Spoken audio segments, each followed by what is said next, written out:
Oke, bintang tamu kita kali ini spesial, luar biasa dan agak berbeda. Sama-sama generasi muda, mengingatkan saya puluhan tahun yang lalu ya seperti ini, jadi mahasiswa juga gitu ya. Rian Adiwijaya, nama lengkapnya ya. Nah, Iputu Rian Adiwijaya. Apa yang istimewa dari sosok pemuda yang satu ini dan kenapa saya jadi tertarik juga pingin tahu tentang dia, nanti kita kulik. Tapi boleh Rian perkenalkan diri dulu, Rian. Oke, kok. Terima kasih sebelumnya atas waktunya ya, teman-teman semua juga. Sebelumnya perkenalkan, nama saya Iputu Rian Adiwijaya Putra. Background saya ini adalah seorang mahasiswa teknik industri di Universitas Trisakti. Dan kalau dari background yang Koko tadi jelasin, saya memang ada beberapa pengalaman juga yang memang akan saya lanjutin juga ini. Saya akan ada pertukaran pelajar ke Korea kok.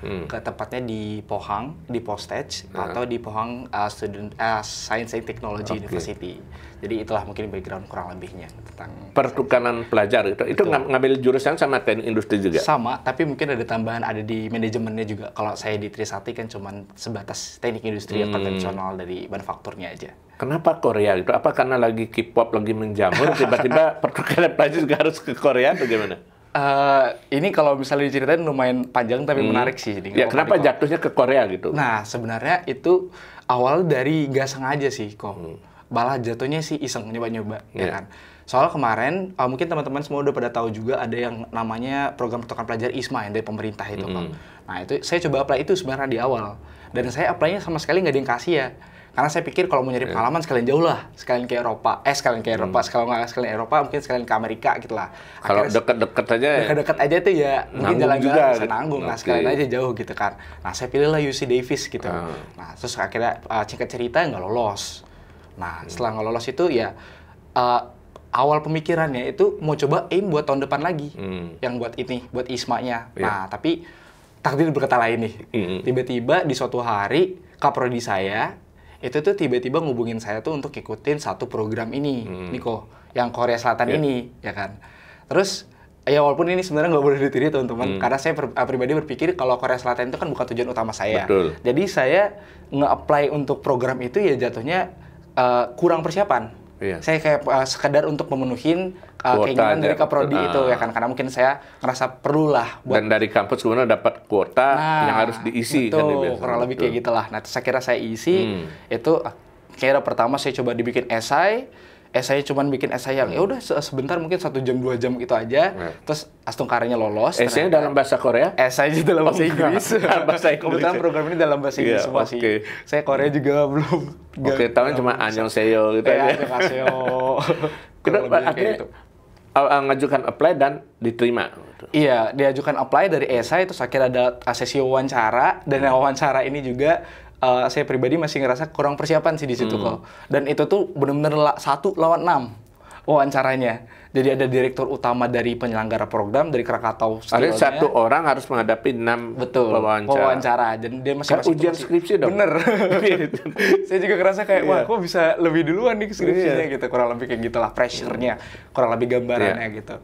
Nah, terus ngerasa agak berantakan sih kok jujur wawancaranya itu. Tapi ya mungkin ada beberapa indikator atau aspek lain dan akhirnya dianggap memenuhi persyaratan dan akhirnya diterima gitu sih. Kalau boleh diceritakan sebenarnya apa yang menarik dari program pertukaran mahasiswa ke Korea Selatan itu mungkin?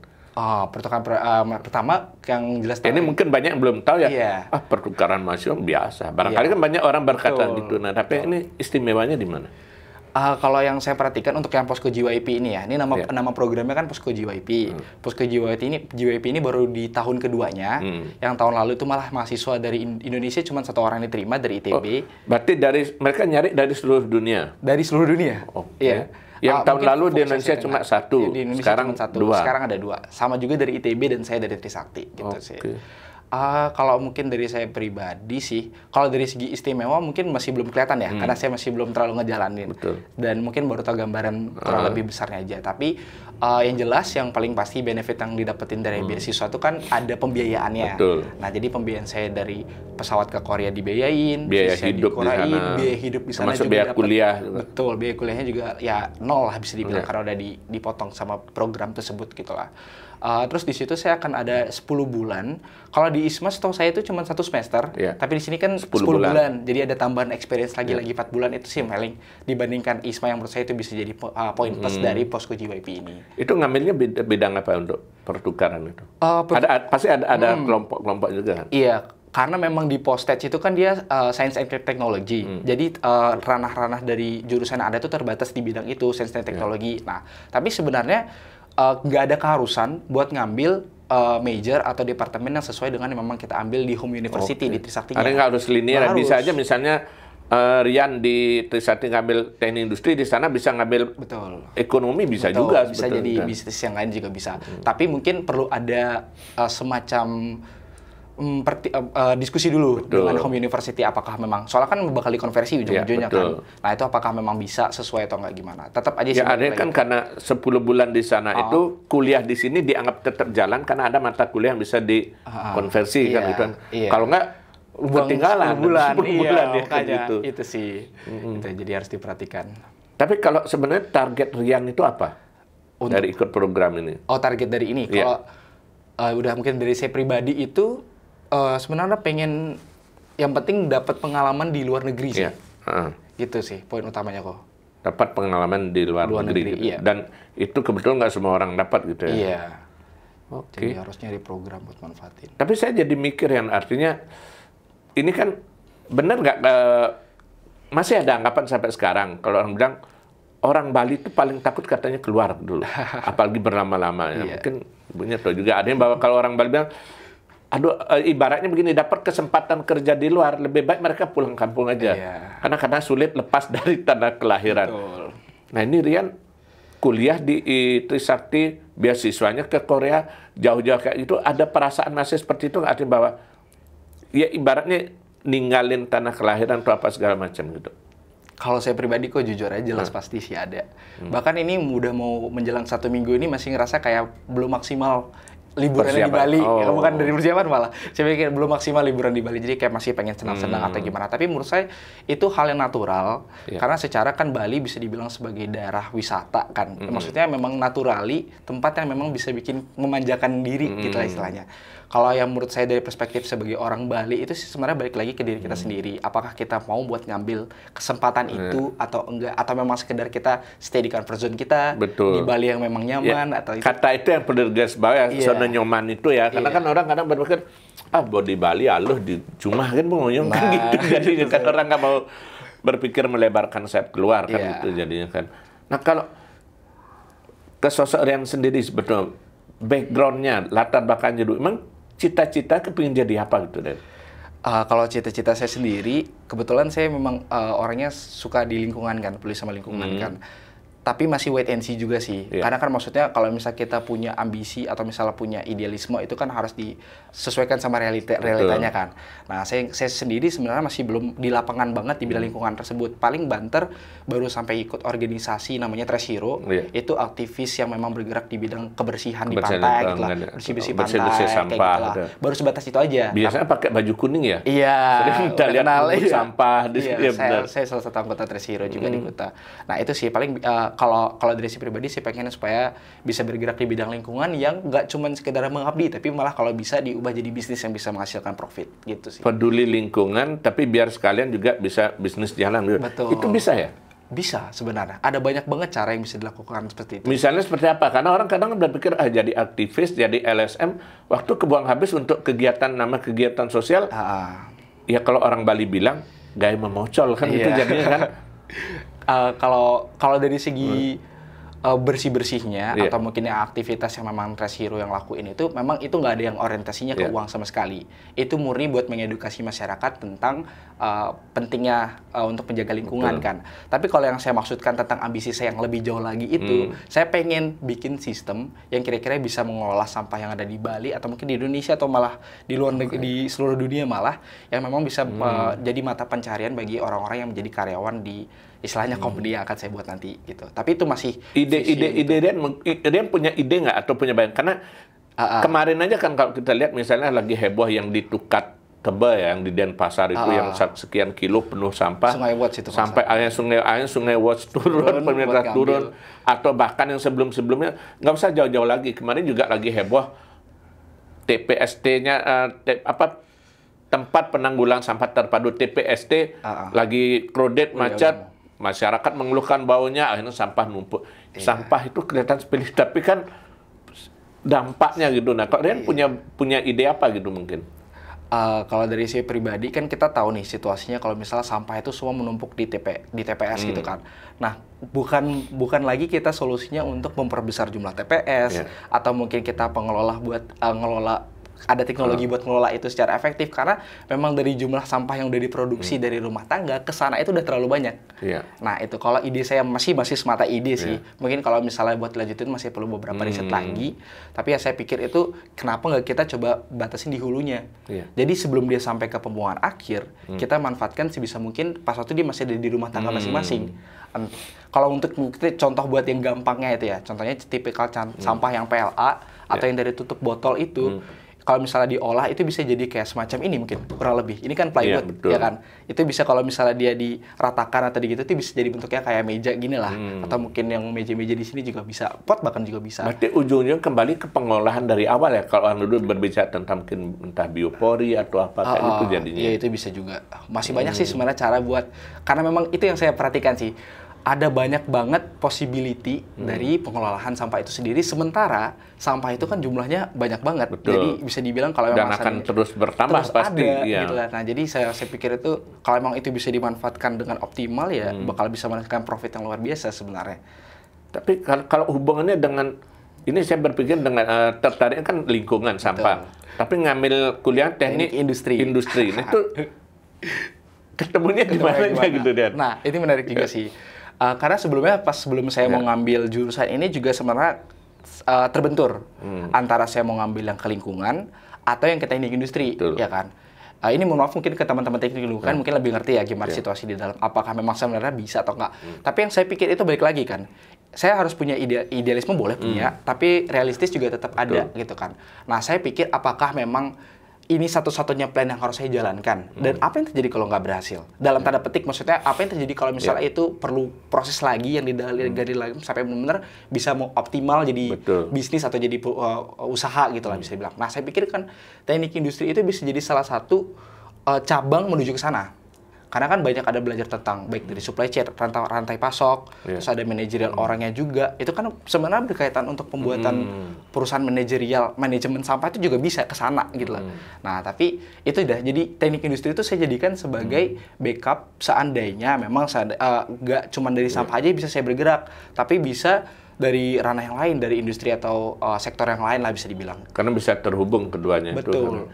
Tapi kalau orang awam mendengar teknik industri itu kesannya kan, wih, teknik industri, berat, pabrik, mesin, pasti ke arah sana aja. Nah, kurang lebih kayak gitu.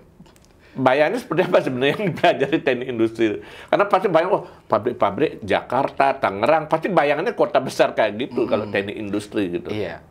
Kalau saya ngerasa sih memang kalau misalnya teknik industri itu mau optimal, harus ada di daerah yang memang ada di industri gitu lah. Tapi nggak mesti sih, karena memang teknik industri itu kan ada beberapa fokus. Dua lah misalnya yang besar ya, atau yang dari segi manufaktur, atau yang kayak misalnya pabrik-pabrik gitu, atau manajerial dari orang-orangnya sendiri. Ya, itu mungkin orang perlu tahu juga yang harus teknik industri berbicara tentang pabriknya aja, manajerialnya itu. Manajerial juga karyawannya bagaimana, terus keselamatan kerja karyawan gimana itu masuk di manajerial itu rata-rata. Walaupun di manufaktur juga belajar. Kalau Rian lebih tertarik ke mananya? Kalau saya pribadi karena memang Trisakti kan dia ranahnya di manufaktur, jadi memang saya tujuannya ke manufaktur juga. Berat nggak belajar gitu-gitu? Karena orang kalau wah pasti ini ya fisika harus kuat, kan bicara hitung-hitungan dan segala macam kayak gitu. Sebenarnya kalau berat atau enggak itu balik lagi ke dirinya masing-masing kan. Karena kan setiap orang tuh punya kapabilitas di ilmu pengetahuan tertentu itu yang memang beda-beda. Kalau saya pribadi memang gemar fisika. Lumayan. Dari dulu, dari sekolah? Ya dari SMA lumayan lah suka fisika gitu. Walaupun kalau dibilang jago-jago amat juga sebenarnya enggak. Karena kan pada dasarnya di kuliah juga bakal belajar lagi gitu kan. At least kita udah suka aja dulu. Jadi kita nggak ada rasa suka, nanti bisa pernah. Tapi waktu SMA pernah ikut lomba-lomba berkaitan dengan fisika gitu nggak? Kalau olimpiade nggak pernah sih kok. Paling cuman ini sih karya tulis kalau memang gitu. Tapi karya tulis itu kan mungkin nggak fisika banget jatuhnya. Suka menulis juga? Menulis sih lumayan sih, tapi paling cuma dari lomba-lomba gitu aja sih. Lomba. Iya. Menulis tapi ada kaitannya dengan ilmu pengetahuan iptek. Ilmu mungkin pengetahuan iptek, iya. Jadi kan ya linear lah dengan misalnya ilmu fisika atau gimana juga perlu ada basicnya juga kan fisikanya di sana gitu sih. Menulis iya, peduli lingkungan iya, teknik industri juga iya. Dengar-dengar katanya main musik juga. Iya kok. Kok semuanya diambil gitu loh? Gimana tuh? Ya gitulah hidup gua kan kadang-kadang perlu nyoba-nyoba semua lah gitu. Kalau musik diambil sebenarnya malah kebalik kok. Justru musik duluan. Saya malah Awalnya musik dulu. betul. Iya. Penyanyi, musisi atau apa? Enggak, saya mungkin lebih ke instrumen musisinya aja gitu lah. Maksudnya Gitar, drum, keyboard? gitar, drum, keyboard. Tiga-tiganya drum- bisa? Iya, tapi drum mungkin sedikit aja. Tapi nyanyi nggak minat ya? Lebih ke kurang gini sih, kurang memang rasa kayak ya Kalau udahlah. minat nyanyi lengkap, bisa rekaman sendiri udah. Iya sih sebenarnya. Tapi artinya hobi pendukung banyak juga berarti ya. Betul. Tulis-menulis iya, musik iya. Terus kemudian kepeduliannya terhadap lingkungan, tapi fokus kuliahnya ke teknik industri gitu ya. Nah, kalau Rian ngelihat sendiri gitu, artinya peluang, ini kan ngomong-ngomong soal generasi muda juga seumuran Rian. Ada banyak yang berpikir, ya bahasa Bali orang bilang, mau negen kanggo. Banyak orang yang cenderung, cukup segini aja gitu. Tapi kalau Rian, seperti bilang tadi, malah berpikir, bila perlu kuliah keluar dan segala macam, yang dikejar itu apa sebetulnya? Gitu. Orang kan kalau seumuran Rian banyak, ya udahlah segini aja lah. Gitu. Iya sih. Kalau dari saya pribadi apa yang dikejar Iya. ya? Kalau bisa dibilang gitu sih, kalau lebih ke Atau bahasa mudanya, ngapain sih mau capek-capek itu? gitu sih. Kalau dari si pribadi sih lebih megang prinsip sih kok. Dibandingkan ada tujuan yang benar-benar pasti nih, saya mau ngejar ini itu lebih dibandingkan itu saya lebih kemilih untuk memanfaatkan kesempatan dan peluang yang ada, lebih ke sana aja. Saya memang nggak pengen hidup saya itu cuman sekedar yang kayak bilang aja kanggo memune gitu. Kayak menurut saya ada agak kurang tantangan aja sih. Tantangan ya, perlu tantangan itu Kayak ya. pengen menantang diri, maksudnya masa hidup sekali tapi ya cuman di situ-situ aja. Walaupun sebenarnya nggak nyalahin teman-teman yang memang mau stay di situ juga nggak masalah. Iya. Karena kan hidup balik lagi ke orangnya masing-masing kan. Tapi kalau saya pribadi sih memang lebih nyaman di Mungkin termasuk menggali potensi betul, diri barangkali. iya, seru aja sih bagi saya. Kayak mungkin main game lah bisa dibilang upgrade diri terus Ya, entah kalau dari misalnya yang lain cukup level 3 nih, kalau bisa level 5 kenapa enggak? Kalau bisa level mentok kenapa enggak? Nah, Kenapa level bisa 5 naik aja? lagi levelnya Iya, kan betul. gitu ya. Terus aja. Berarti apa yang Lian lakukan sekarang ini sedang dalam upaya untuk menaikkan level itu Betul, sebetulnya kan iya, gitu ya. Iya. Nah, kalau Rian sendiri ngelihat, ini kan mumpung ngomong soal generasi muda ya, seperti seumuran Rian juga. Gimana Rian ngelihat gairah atau semangat generasi muda sekarang untuk belajar atau meningkatkan kapabilitas dirinya Rian? Karena kan kalau orang bilang bahwa di zaman globalisasi seperti sekarang, kita nggak bisa santai-santai aja. Iya. Apalagi ibaratnya mengatakan ketika keran apapun kebijakan pemerintah terbuka, seperti kemarin UU Undang-Undang Tenaga Kerja itu, tenaga kerja asing bisa mudah masuk ke Indonesia. Nah, kalau kita nggak bergerak, ya udah. Bisa. Nah, itu penelitian gimana mungkin? Kalau menurut saya pribadi sih, ketimbang semangat dari untuk mendapatkan yang lebih. Kalau menurut saya sih, semangat mahasiswa bahkan pelajar di Indonesia itu udah ada. Yeah. Tapi yang saya lebih concern di untuk mahasiswa sama pelajar di Indonesia itu disorientasinya. Lebih ke disorientasi. Mungkin bahasanya tuh yang kayak masih belum tahu arahnya kemana. Yeah. Bahkan untuk saya sendiri yang mungkin Orang kelihatannya masih gamang ya mau ngapain. masih gitu. mau gamang. Jadi menurut saya bukan rugi ya, tapi ya agak terlambat, malah terhambat jadinya. Kita udah punya usaha dan punya modal, punya apapun lah ini. Tapi kita nggak tahu tujuannya mau kemana. Ya menurut saya agak sama aja kan jadinya. Menurut saya sih itu sih yang harus diperhatikan dulu, terutama buat kalau mungkin orang-orang kuliah kan dia udah tahu lah. Misalnya dia mau masuk, walaupun masih ada kasus di mana jurusan apa, kerjanya apa, itu kan menurut saya itu bagian dari hidup. Tapi at least dia suka di jurusan itu aja, itu menurut saya udah lebih cukup. Berarti harus bisa menentukan, yang penting itu menentukan kamu mau apa gitu sebetulnya. Mau kuliah cuma sampai di sini aja juga it's okay, tapi yang jelas tujuannya jelas. Itu yang mana. Iya, sebisa mungkin kayak gitu. Jadi kalau misalnya satu-satu yang saya ngerasa pribadi itu tujuan jelas saya itu ya tadi, saya nggak pengen cuma jadi orang yang diem aja. Saya pengen bergerak. Nah, itu sih menurut saya ya bentuk perlawanan saya terhadap fenomena disorientasi itu. Jadi supaya setidaknya walaupun saya masih belum pro wait and see lagi, saya mau ke depannya mau kayak gimana pastinya, tapi kan at least saya tetap bergerak gitu. Jadi nggak kehilangan arah gitu sih. Dan berusaha artinya juga memberi contoh bagi yang generasi muda yang lainnya juga kan itu kan. Tapi kalau Rian sendiri ngelihat ini kan kita nggak tahu ke depan bakal seperti apa. Kan tantangannya sebenarnya sangat banyak seperti tadi ya. Seperti juga selain masalah globalisasi, orang yang apalagi sekarang berkaitan dengan teknologi seperti artificial intelligence, orang jadi udah ketar-ketir, waduh, jangan-jangan kita bakal kesulitan bekerja, orang akan kehilangan pekerjaan dan akhirnya banyak tergantikan, semua serba mesin. Apa itu juga yang membuat yang berpikir teknik industri, karena kan orang akan lebih banyak mesin ke depan bekerja atau apa kan misalnya. Justru kok kalau misalnya kita ngomong soal mesin doang, justru dari industri mesin ini yang saat ini lagi digantikan sama yang namanya industri yang mentah jaringan sama artificial intelligence itu sendiri. Karena kalau sebatas mesin, itu kan berarti konteksnya masih mungkin bisa dioperasikan oleh manusia, bisa dimasukkan dengan karyawan. Sementara di zaman sekarang itu udah bukan lagi itu. Jadi udah benar-benar dikendalikan full oleh AI. Contohnya bahkan pekerjaan sederhana, pekerjaan yang memang lumayan rumit, kayak contohnya memetik sayuran atau tanaman aja itu bahkan udah bisa digantikan pakai AI dan juga robot. Yang robot itu nggak dioperasikan sama manusia sama sekali. Dia itu memang cuma dari hasil scanan AI itu saya kira diperhatikan yang mana yang busuk dan yang mana yang siap dipanen. Nah itu sih kalau konteksnya berkata tentang teknik industri juga sebenarnya teknik industri terancam. Nah tapi kalau mungkin pandangan saya nih kok terhadap fenomena yang mungkin orang menganggap kalau AI ini sebagai ancaman di pekerjaan. Kalau menurut saya justru enggak. Nah, gimana dia tadi bilang teknik industri juga sebenarnya terancam dia bilang. Nah, bagaimana sekarang mengubah pola pandang AI itu agar justru teknik industri ini ya paling nggak justru malah bisa memanfaatkan atau terdukung oleh AI itu. Nah, itu maksud saya. Jadi sebenarnya balik lagi ke gimana kita menyikapi adanya AI ini sendiri. Justru kalau misalnya seandainya ada AI, kalau menurut saya pribadi, ini saya pakainya buat di ranah di ini sih, di ranah di akademis belum ke pekerjaan kan, karena masih belum terlalu paham juga kalau pekerjaan gimana. Tapi kalau di akademis sendiri yang banyak yang bilang kalau misalnya AI itu malah bikin kita jadi malas berpikir.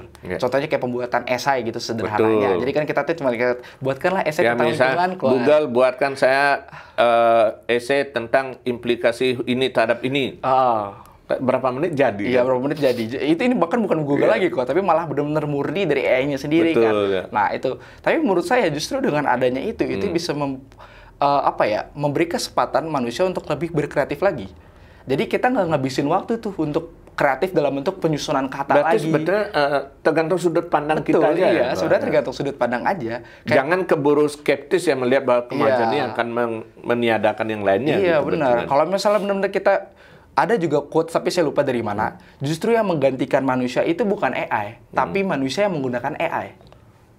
Ya, karena kalau kita bicara secanggih-canggihnya AI, yang mengkonsep, yang mengatur siapa? Ya manusia juga, kan benar gitu. Benar. Tapi seberapa canggih manusianya itu yang bahkan justru malah menggantikan kita sebagai orang yang memang kerjanya masih konvensional, yang nggak pakai teknologi malah apalagi. Gitu. Artinya karena itu juga, Rian punya bayangan nggak, Rian, bahwa ya ini kan sebenarnya kan problem kita banyak ya, termasuk untuk generasi muda juga. Kalau kita katakan bahwa, oh kalau begitu ya generasi muda banyak belajar dong, biar nggak ketinggalan. Tapi nyatanya kan katanya, jangankan belajar, tingkat literasi kita di Indonesia aja katanya masih sangat rendah gitu. Baca buku jarang, nah gimana mau jadi orang yang seperti yang tadi, orang yang mengendalikan AI. Kan jauh banget. Kalau gimana fenomena soal rendahnya literasi itu? Ya, rendahnya literasi sebenarnya sangat disayangkan sih. Padahal kan sebenarnya pondasi seorang mahasiswa sama pelajar itu kalau memang bisa tuh ada banyak literasi membaca. Nggak cuma dari, jadi wawasan mereka tuh nggak terbatas dari apa yang mereka lihat di sekitar aja, tapi juga ada sudut pandang yang memang lebih spesifik lagi dari para penulis itu. Mungkin ada beberapa pandangan yang memang lebih dalam lagi tentang suatu pembicaraan kemampuan yang menurut saya sebenarnya agak disayangkan. Cuman ya maksudnya kita nggak bisa cuman bilang disayangkan tapi ya udah logo gitu aja gitu, nggak akan. Jadi kalau bisa sih kita sebagai memang yang pemerhatinya itu bisa bikin tuh konsep yang memang kira-kira bisa lebih diterima sama milenial yang memang masih butuh gitu rasa ketertarikan terhadap pembaca itu gitu sih. Kalau Rian sendiri punya bayangan atau punya ide atau punya barangkali Rian pernah nggak berpikir ini generasi muda seumuran Rian, anak-anak muda sekarang ini apa sih yang bisa kita lakukan untuk lebih membangkitkan semangat mereka menghadapi tantangan dan persaingan yang makin berat ini gitu? Karena kan ya jangan sampai justru orang malah berpikir makin lama makin terpuruk, orang makin apatis, akhirnya malah ya benar-benar tergilas oleh kemajuan itu. Nah, Rian punya ide apa mungkin barangkali untuk menggerakkan setidaknya seumuran Rian gitu, generasi seumuran Rian? Kalau itu sih, kalau yang saya pikir untuk singkat aja sih nih. Pertama kita sadari aja dulu sih, kalau memang fenomena itu nyata. Fenomena kalau banyak pekerja yang memang nggak memanfaatkan dan nggak mau mengikuti teknologi itu tergantikan, itu benar-benar ada. Itu sih, menurut saya itu bisa jadi salah satu dorongan buat kita tuh untuk lebih lagi ngulik-ngulik tentang itu. Dan yang kedua ya udah lanjut tentang ngulik-ngulik itu lagi dan sesuaikan sama kemampuan kita. Contoh, kalau menurut saya kan bukan kemampuan sih, lebih ke kebutuhan jatuhnya. Kayak contohnya kebutuhan saya sebagai mahasiswa, saya perlu tools atau perlu alat itu. Kalau mungkin dulu kan cuma sekedar pulpen, pensil, kamus, atau mungkin apa ya, mungkin buku gitu. Tapi kalau sekarang kan udah banyak banget itu. Salah satu contohnya AI itu juga sebenarnya. Nah itu, kita manfaatkan itu dan kita gunakan itu sebagai sesuatu yang lebih positif lagi ke depannya. Dan ya balik lagi ke sudut pandang kita harus juga dirubah. Jangan itu sebagai ancaman, tapi sebagai alat yang memang kita bisa manfaatkan untuk kita bisa bikin lebih cepat, lebih efisien, dan lebih bagus lagi gitu sih. Kalau dia ngelihat nyambung tentang AI, tadi kan orang mengatakan akan banyak yang profesi yang digantikan AI. Justru kalau dia ngelihat peluang kerja apa sih sebenarnya bisa diambil oleh anak muda ke depan ini gitu. Peluang kerja ya? Iya. Kalau misalnya yang saya tahu itu yang memang benar-benar seputar AI nih, ada namanya istilahnya prompt engineering. Ini pekerjaan yang menurut saya agak sedikit menarik sih, lucu juga sebenarnya. Karena prompt engineering itu, prompt itu kan bahasa Inggrisnya, bahasa Indonesia itu artinya pernyataan. Prompt ya pertanyaan atau pernyataan itulah. Misalnya kita kayak ngasih kata-kata. Nah, jadi cara kerja cuma prompt night itu. Iya, itu beda lagi. Prompt beda itu PROMPT. Iya, ini form. Itu, ya, jadi kan itu. Jadi formal. Itu tuh kita dari AI itu kan sebenarnya contohnya ChatGPT. Itu kan kita bisa kayak ngetik buatlah esai artikel, nah itu. Tapi yang perlu diperhatikan sama kita itu gak sesederhana itu sebenarnya. Karena apa yang akan di-prompt sama apa yang akan di-generate oleh AI itu tergantung dari apa yang kita kasih input. Iya, gitu. Jadi sebenarnya bahkan sekarang udah ada pekerjaan namanya prompt engineering itu. Jadi kita harus cari kata-kata yang sekiranya sesuai dengan kebutuhan kita, dan akhirnya kita masukkan itu ke AI, baru keluar tuh generate-nya itu. Apakah sesuai atau enggak, itu ya balik lagi. Jadi ujung-ujungnya sebenarnya ya tetap perlu sentuhan manusia juga kan. Perlu, gitu kan, iya, ujung-ujungnya. Kalau mau benar-benar secara optimal ya. Kalau AI aja sebenarnya bisa aja sih. Tapi bisa aja cuman ngalahin manusia-manusia yang memang istilahnya kayak proofreader biasa. Karena kalau misalnya dibandingin ya jelas kalau dari segi kemampuan, bahkan mereka dalam hitungan detik aja bisa banyak ya, kata. Ibaratnya kalau saya nyari 5 buku, saya salin, ini 1 unit bisa. Tapi kalau soal dia namanya mengaitkan, ya tetap ini kita juga kan. Misalnya kita, kreativitasnya lagi. Argumentasi nggak mungkin AI. AI kalau ditanya argumentasi nggak bakal dapat dia. Dia ngambil dari yang argumentasi orang lain. Argumentasi orang lain yang belum tentu sesuai kan. Gitu. Karena pernah gitu ada kejadian ChatGPT kan ditanya misalnya itu terkait kalau nggak salah dengan soal itu tes SKD, tes CPNS sekolah kedinasan itu kan ada TKP kan, tes kemampuan tes kemampuan potensial akademik. Jadi pertanyaannya kayak begini, ada dikasih 5 opsi. Jika kamu melihat teman kamu resletingnya celananya kebuka, apa yang kamu lakukan? Ada beberapa opsi. Nah, itu karena ketika formnya tadi nggak benar, mesinnya mencari jawaban yang paling dekat apa? Oh, karena kita harus saling tolong-menolong. Maka jawaban ada menolong membetulkan resletingnya. Kacau gitu. Itu tadi peran form itu tadi, bahwa yang benar adalah memberitahukan teman kamu. Kan dia paling benar. Ada berapa pilihan, tapi yang dipilih oleh mesin, oh karena ini ada orang masalah, ya perlu ditolong. Jawabannya betulkan resletingnya. Iya, tapi kalau dari program logika kan masuk akal itu. Ada permasalahan ya langsung dieksekusi. Nah, itu dia yang kita bilang tadi, secara mesin masuk akal. Bahwa misalnya kalau A sama ini benar, tapi kalau secara kemudian kita bilang etika, nah itu beda lagi. Mesin nggak mengenal etika masalahnya kan itu gitu. Tapi kalau sebenarnya dia anggaplah ini kan yang sekarang lagi kuliah di teknik informasi, teknik industri. Bayangannya nanti setelah selesai kuliah, Lian mau ngapain sebenarnya? Mau bikin apa gitu?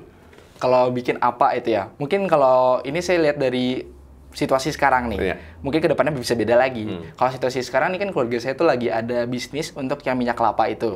Nah, saya kalau misalnya teknik industri kan berkaitan tentang itu, produksi juga bisa, pembuatan pabrik itu untuk yang skala lebih besarnya lagi. Tapi untuk kecil-kecilan, itu sih pengen coba nurusin produksi dari minyak kelapa ini sih. Jadi di teknik industri kan saya udah dapat ilmunya tuh beberapa, termasuk ilmu produksi juga.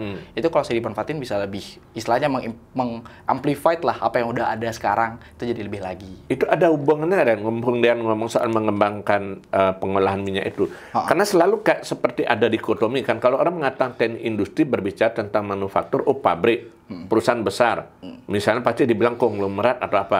Lah ini pengusaha-pengusaha kecil, menengah, bahkan ada yang bilang super mikro ini, apa nggak perlu sentuhan teknik industri? Kan itu orang bertanya kadang-kadang. Kalau menurut Rian gimana? Karena bayang orang kalau menyebut industri, pabrik. Sedangkan ya misalnya industri rumah tangga itu kan masuk bagian juga nggak? Iya, benar.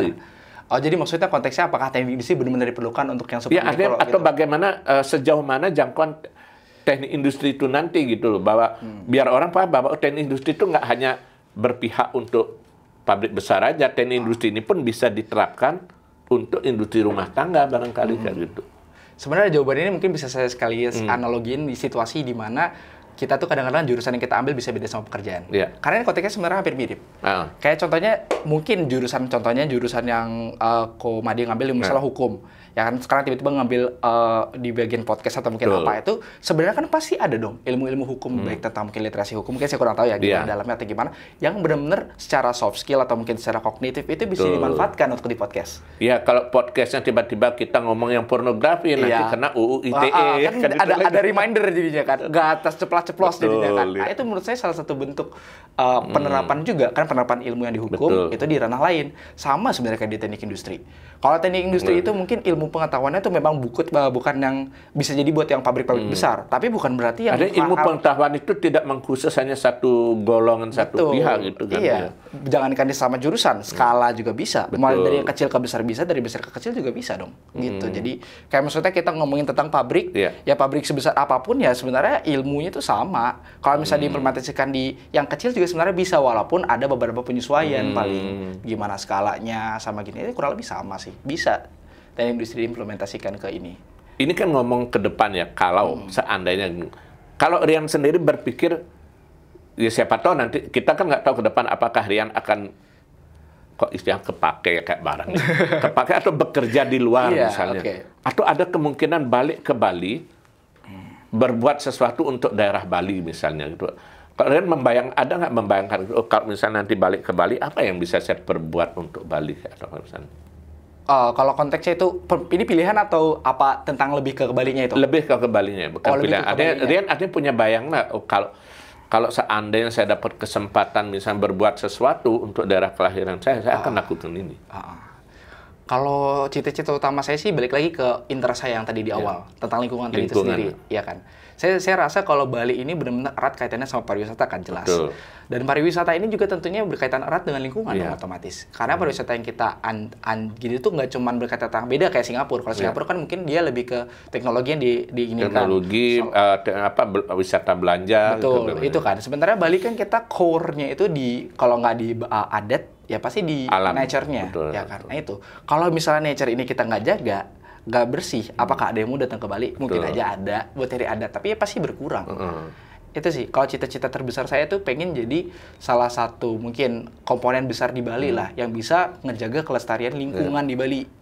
Itu dengan caranya bagaimana itu mungkin masih wait and see, tapi dengan berbekal ilmu yang memang udah saya pelajari saat ini, ya mungkin saya mulai sederhana dulu sih, yang kayak tadi dari Trashiro tuh bersihin pantai sama memang edukasi masyarakat sekitar tentang pentingnya jaga lingkungan. Siapa tahu nanti Trashiro juga bisa berkembang ya, makin banyak yang ikut bergabung di dalamnya itu kan. Tapi ngomong-ngomong dari gaya ngomong Rian tadi juga ide-idenya, justru nggak kepingin terjun ke politik nggak? Kendaraan politik barangkali, karena orang mengatakan bahwa ya salah satu cara untuk misalnya lebih mempercepat itu ya terlibat di dalam politik kekuasaan. Nah itu ada minat nggak atau pernah kebayang nggak? Bahkan ini obrolan udah sempat saya diskusikan dengan bapak saya juga. Karena kan memang mamanya setuju nggak ya? Kurang tahu itu kalau salah itu beda. Menarik sih pertanyaannya. Kalau dari dibilang ketertarik atau enggak, pasti tertarik. Karena saya ngerasa kalau di politik itu yang kayak kau bilang tadi, benar-benar bisa mempermudah kan jadinya jatuhnya. Ya mungkin bukan mempermudah secara harfiah gitu ya, tapi mempermudah dari segi istilahnya kendaraannya. Iya, bisa dibilang kendaraannya. Tapi kalau yang memang saya sebenarnya masih perlu memastikan ke diri saya sendiri dulu, apa sih makna politik bagi saya gitu loh. Karena kalau dari sudut pandang saya, kok politik itu masih abu-abu. Maksudnya oke lah dia bisa jadi kendaraan, tapi apakah itu justru benar-benar ngandelin saya ke tujuan memang yang saya inginkan? Atau justru malah bikin saya lupa sama tujuan utama saya? Itu sih yang paling harus saya perhatikan dulu dari politik. Sebelum saya benar-benar terjun atau enggak. Tapi kalau dibilang tertarik, tentu tertarik. Tapi kembali lagi berarti kepada tujuan Rian sebenarnya mau apa tetap, gitu ya? Ya pokoknya apapun, pasti tujuan saya yang saya utamakan gitu. Ya karena jangan sampai misalnya karena sekedar mengikuti emosi atau apa nanti malah disorientasi lagi kayak tadi di awal tadi capek lagi ngulang lagi dari awal buat mastiin itu, walaupun sebenarnya nggak masalah sih. Oke, satu lagi Rian, boleh minta statement Rian mungkin bukan semacam pesan ya, tapi barangkali ada semacam insight dari Rian untuk teman-teman generasi muda, bukan hanya di Bali, dimanapun di Indonesia khususnya, apa gitu mungkin untuk ke depan tuh apa yang harus kita lakukan? Ke depan ya? Ya ada yang jadi generasi muda. Ya sederhana orang ada generasi muda harapan bangsa lah kayak gitu kan. Ya oke, mungkin saya ngambil quotes lagi nih, walaupun saya lupa dari mana gitu. Ada quotes kayak, before we change the world, we must change ourselves. Nah itu jadi, change itu bukan berarti untuk sesuatu yang buruk loh. Betul. Otomatis kan. Pasti otomatis ke sesuatu yang baik kan. Tapi sebelum kita mengubah diri kita sendiri menjadi sesuatu yang baik, kita harus kenal dulu dong. Diri kita sendiri ini udah sebaik apa, masih perlu apanya ini perbaiki. Jadi menurut saya mungkin jatuhnya pesan juga sih, pesan buat generasi muda sekarang yang seumuran saya, bebas kalau misalnya mau diambil atau enggak, yaitu itu, kenali diri sendiri, apa kelebihan kita dan apa yang memang kita bisa lakukan untuk bangsa ini, dan apa yang harus kita lakukan untuk memperbaiki kesalahan-kesalahan kita itu dikenali dulu. Semuanya harus berawal dari diri sendiri gitu ya. Karena kalau dipelajari teori apapun itu, orang mau berbicara tentang integritas, nasionalisme, ya semua harus berawal dari diri sendiri. Baru bisa berharap yang lain gitu ya. Oke, Rian, terima kasih banyak. Obrolnya kayaknya asik banget. Ini kalau bisa semalaman bisa bakal nyambung terus. Karena kayaknya Rian mau diajak ngobrol apapun kayaknya bakal nyambung. Nyambung terus semua.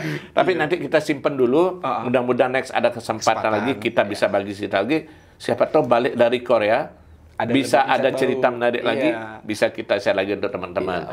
Sukses untuk Rian, semoga programnya berjalan lancar dan terima kasih atas waktunya. Jangan lupa tetap kalau saya salam secangkir kopi hangat.